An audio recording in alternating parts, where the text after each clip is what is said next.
Tonight on To The Point, a historic comeback. Donald Trump wins the presidential race. We overcame obstacles that nobody thought possible. We owe loyalty not to a president or a party, but to the Constitution of the United States. What shifted votes the most? Plus, who could control Congress? Why it could come down to California. In the race for Sacramento's next mayor, where the results stand right now. And high fire danger, flames taking over one California neighborhood as we track a weather impact alert here. Tracking new timing on our red flag warning and the showers ahead for our 3-day weekend. Good evening. As always, thank you so much for joining us on To The Point. I'm Alex Bell. Tonight, in a historic comeback, former President Donald Trump is projected to win the 2024 presidential race, defeating Vice President Kamala Harris and becoming the 47th president of the United States. Both ABC News and AP have called the race for Trump. Here is a look at the Electoral College map. You can see right there, Trump taking the lead with 294 electoral votes and Harris with 223 votes so far. 3 states, Arizona, Nevada, and Maine, have still not been called. Sources tell ABC News that Trump already has closed-door meetings set up with his transition team this week and that his top advisors are prepared with presentations about candidates for top cabinet positions. Sources also tell ABC News his advisors are prepared to present dozens of actions to take on day one, which include pardoning January 6th rioters, firing FBI Director Chris Wray, and Special Counsel Jack Smith. Trump says that he is focused on his top priorities like securing the southern border, boosting energy production, and avoiding overseas conflict. And just hours ago, Vice President Kamala Harris gave her concession speech, speaking to her supporters at Howard University. Harris really focused on the future and the fight against the president-elect. Go ahead and take a listen to that. The outcome of this election is not what we wanted, not what we fought for, not what we voted for. I know many people feel like we are entering a dark time, but for the benefit of us all, I hope that is not the case. The White House says Vice President Harris and President Biden will participate in Trump's inauguration in January and are committed to a peaceful transfer of power. And now, as ballots are still being counted, there are uncertain and mixed results for Democrats. ABC 10's Jeannie Nguyen is looking at the count so far here in California and asking what might happen in the coming days. Jeannie? Well, Alex, some political experts believe it's still too early to say whether or not California is experiencing a red wave. However, data so far shows a shift, especially with voters in minority communities. I definitely think that it is a surprising result. With Republicans leading the race right now in the Senate, House, and Donald Trump projected to be the next president, voters seem to have made a statement nationally. But political analyst Paul Mitchell says it's still too early to say that's the case here in California. Statewide, we're expecting to see a blue shift as we get closer to full complete count. And so to say now, like, hey, it's a red wave would be premature. Mitchell believes with more than 16 million ballots still to be counted, California should see a spike in Democratic representation. I would say odds are Democrats are going to pick up a couple of these House seats, even though literally at the moment we're talking, they are behind in all of them. Mitchell says the ballots that have yet to be counted are from a specific demographic. I think we're going to see more of the late vote comprise of younger voters, renters, minority voters, and those are going to break more Democratic. One of the key groups in California the GOP managed to swing are the Latino voters. Mitchell believes that has been fundamental to the success of the Trump campaign. Registration rates for Latinos have gotten more Republican. Now, they've gone from 17 or 18% Republican to 21 or 22% Republican. While Mitchell says the majority of minority voters in California are still voting Democratic, he believes the Democrats made key mistakes during this election cycle, starting with President Joe Biden. Democrats were saying, Trump is bad and no, Biden, he can do this. And then 100 days out, switched and said, oh, well, we mean Kamala. Well, now we guess Biden can't do it. Vermont Senator Bernie Sanders also chiming in, speaking about this today, saying in part, he's not surprised the working class has abandoned the Democratic Party, adding the American people are angry and want change, while the Democratic leadership continues to defend the status quo. But ultimately, Mitchell says the next few days will show California's continued support for the Democratic Party. That late vote looks to be very progressive and very democratic leaning, and will definitely shift these races 2, 3, 4, 5 points towards the Democratic candidates. Because of Kamala Harris's loss, experts believe this is the time for many potential presidential candidates to start planning for the 2028 election. Experts believe Governor Gavin Newsom is definitely on that list. Alex. All right, Jeannie, thank you. And as we mentioned, ballots are still being counted here in California.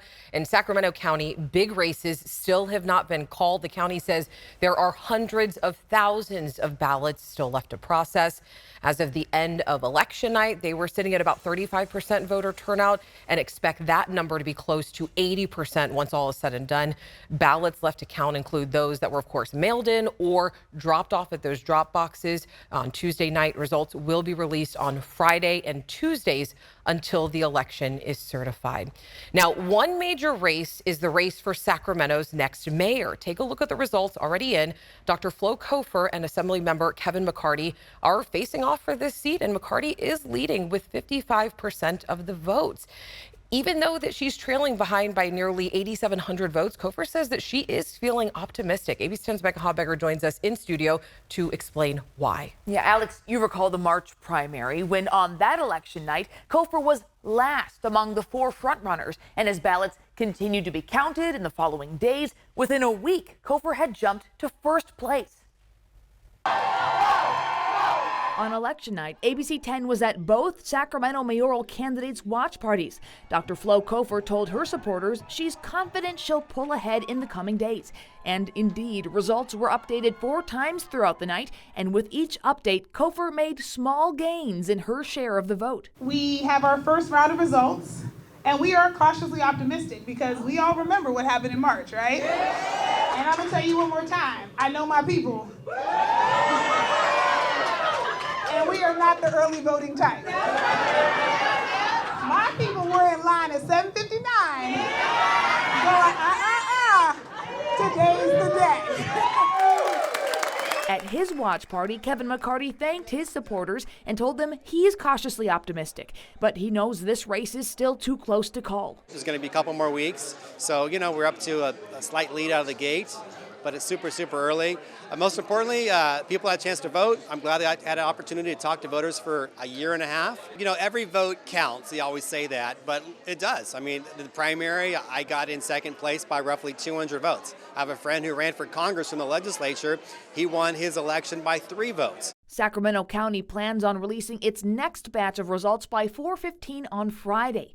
For now, the county has published the results of just over 90,000 ballots in the mayoral race. That's 32% of registered voters in the city of Sacramento. We're expecting a really big turnout because this is the presidential election. We won't know exact voter turnout for a while, but what we can safely say is there are still tens of thousands of votes to be counted in Sacramento's mayoral race. Well, it's exciting. The election's over. The ballots have been cast. It's still really early. The numbers will follow, but for now, we are celebrating what we have done here. We came, we saw, we loved, and we are better for it. Vote by mail ballots yet to be counted must have been postmarked on or before Election Day and received by November 12th. That's next Tuesday. The county then has until December 5th to certify the final official results. The new mayor and 2 new city council members will be sworn in at the council's December 10th meeting. Alex? All right, Becca, thank you. We are also following the race for Stockton's next mayor. Council member Christina Fugazi and County Supervisor Tom Patty are facing off for that seat. Fugazi is leading with 52% of the vote. San Joaquin County officials say that results will be updated on Friday, followed by Mondays, Wednesdays, and Fridays. So we've also been tracking 10 propositions on your ballots. Last night, voters overwhelmingly passed Prop 36, which does create harsher penalties for retail theft and fentanyl offenders. The prop will take effect starting on December 16th. I want to bring in ABC 10's Brandon Rittiman. He's joining us now. Brandon, many other ballot initiatives were called by the Associated Press just today, right? Yeah, we won't make you sit through all 10, but we'll go ahead and do 36 first because you can take a look at it. As you mentioned, it passed just absolutely handily. Just a wall of green all up and down the state. Every county, if I turn the heat on, where it's whiter is where it's a little bit closer. And so if I just kind of cherry pick one of these close counties, you can see like Santa Cruz still passing 55%. Alpine County, about the same. So really just universally around the state, voters were going for this. If we go ahead and go back, school bonds passed, $10 billion. That race was called today. Prop 3, repealing the old Prop 8, the ban on same-sex marriage that is still on the books in California, even though the courts have struck it down. That passed, so now there's just simply a right to marry, regardless of gender in California, in our Constitution. Prop 4, $10 billion of climate bonds. That passed as well. Prop 5 was rejected by the voters. This would have made it easier for your local government to pass bond measures so they could do things like, build fire stations and the like. That was rejected, so still you're going to need a 2/3 vote to pass your local bonds. Prop 32 is a really interesting one, not decided yet. In a time when the economy is such the focus, this minimum wage question that would have taken us to an $18 minimum wage a couple years sooner than California would have gotten there on our own with the automatic adjustments. Looks like it's failing, but as you can see, the difference in the votes is less than 400,000 votes, and we still have half of the estimated total vote in. So this will be a fascinating one to watch in the time ahead. All right, Brandon, thank you so much. Still ahead on To the Point, what our local political analysts are saying about the future of Congress and why the country following the election. We're still tracking this red flag warning, now extended through 7 o'clock tomorrow. We'll talk about why the extension happened and the chance of showers into early next week.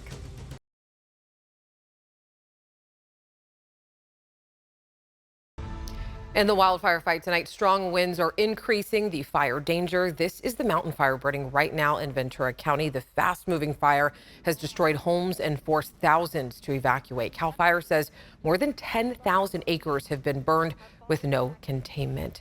Strong winds also have forced PG&E to cut power and to thousands in our area. This is a live look at their outage map. It does include people in Butte, Plumas, Tehama, Colusa, Solano, and Yolo County. PG&E's website shows power could return starting tomorrow morning. So, of course, we'll continue to follow that. I want to get over to our chief meteorologist, Monica Woods, because weather impact alert here, right? Right. And it's because of the fire danger that we have those power shutoffs just in kind of in preparation for the potential of a fast-moving fire. Red flag warning now in effect through 7 a.m. What happened is we had those winds. They are starting to die down, but it dropped humidity and also dropped our fuel moisture. So we still have the potential for fast-moving fire, and the fire risk is going to be top of mind here. Peak wind gusts for today at about 30 miles per hour in the valley. Now west of the valley, we were seeing those peak wind gusts upwards of 40 miles per hour. Current winds have started to die down, but again, it's because of the fuel moisture and low humidity that will continue with that fire risk.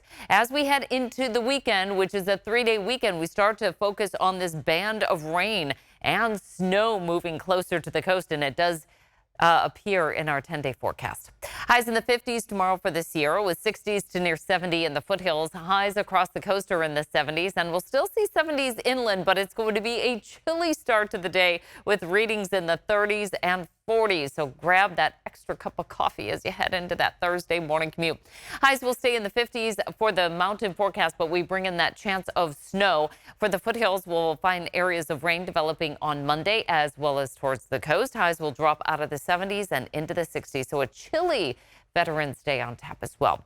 Our weather impact alert will expire tomorrow afternoon. Highs will be near 70 on Friday, and we'll start the weekend off on a dry note. But as we round it out for the 3-day weekend, we have that new weather impact alert going into effect with the chance of rain and mountain snow. Another chance for showers next Thursday. All right, Monica, thank you. Still ahead on To the Point, who could control Congress and why it might come down to races here in California.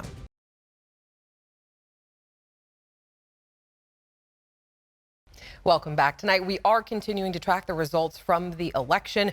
While Democrat Adam Schiff won the U.S. Senate seat here in California, both AP and ABC News have projected that Republicans have taken control of the Senate.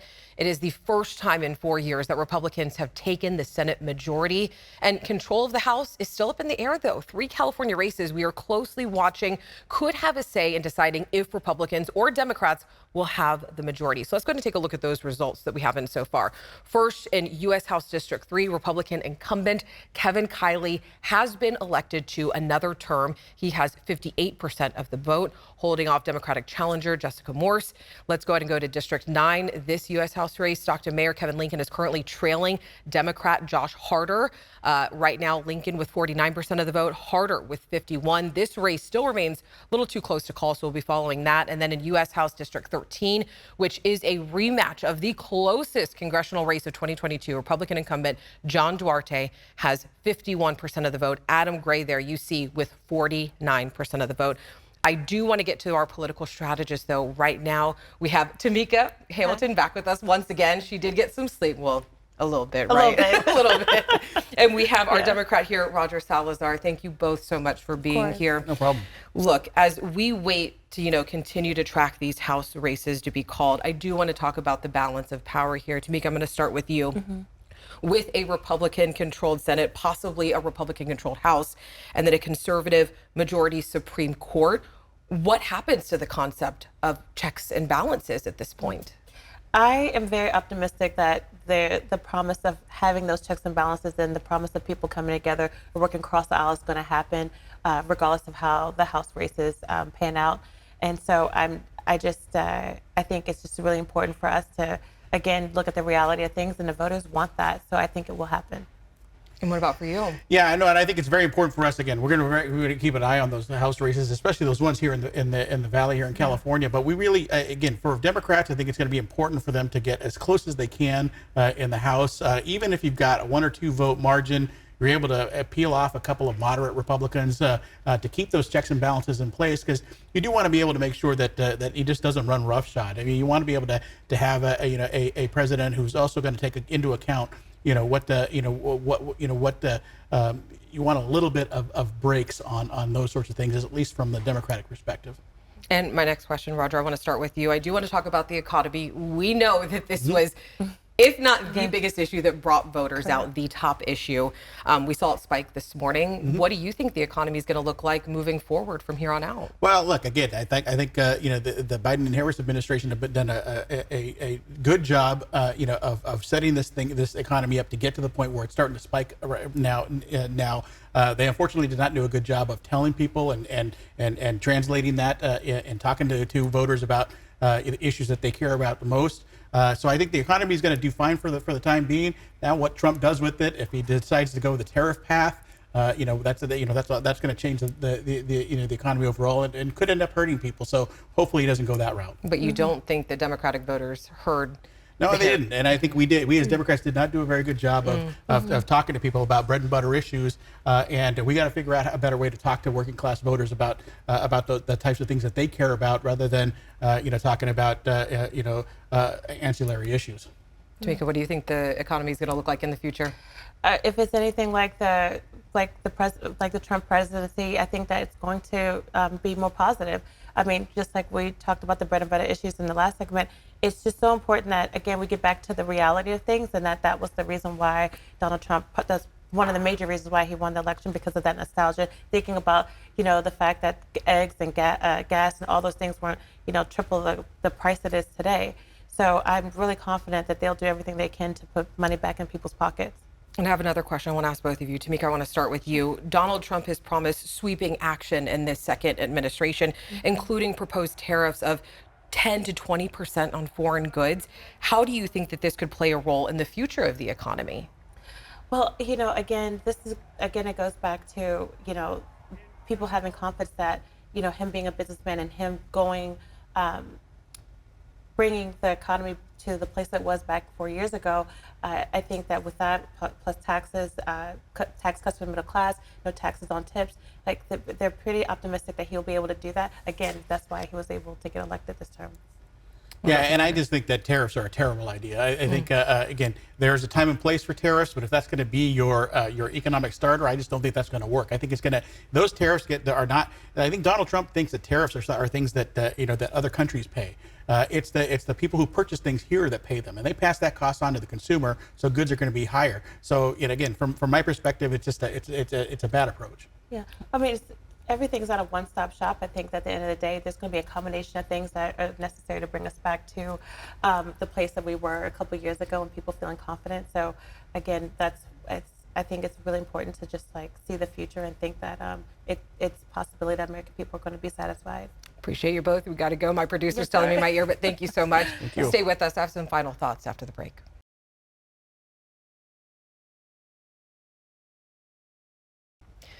Before we go, I want to say, in this election, there will always be a side that feels they have won and a side that feels that they have lost. The most important thing to remember, though, is how we move forward as a nation, how we move forward in our communities and as people. You already know, I always end the show by saying strangers are just people we haven't gotten the chance to meet yet, so take the time to get to know someone. And I really, really hope during this time of transition, we all choose to be kind. We all choose to find common ground, and we do take the chance to get to know one another. As you know, To The Point does not end here. To watch our stories featured on our show, make sure you download our free ABC 10 Plus app wherever you stream. Have a great night, and I will see you tomorrow.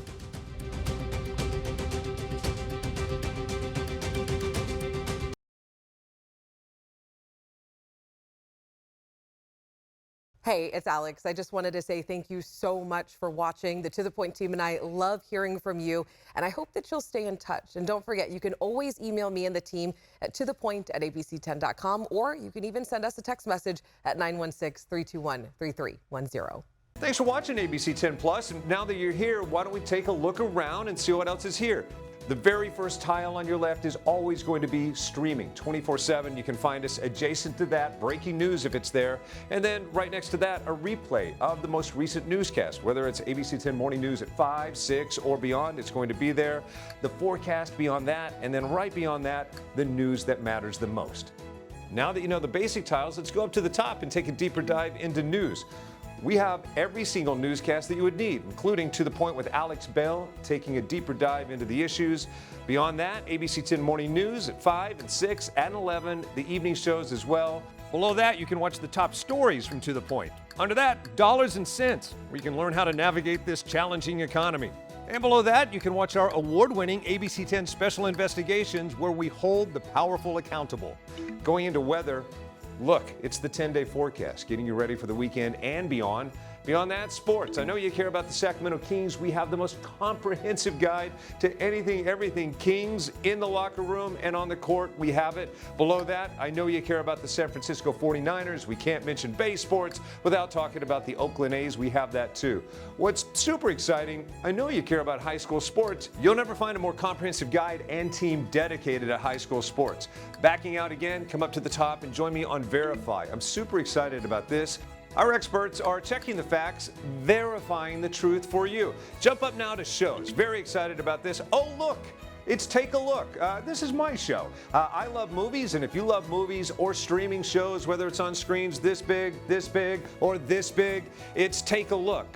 Recently went behind the scenes, sat down with Lady Gaga and Joaquin Phoenix to talk about Joker 2. I love the movie, and oh, I just heard you shout you hate the movie. Jump in, we talk about it on this show.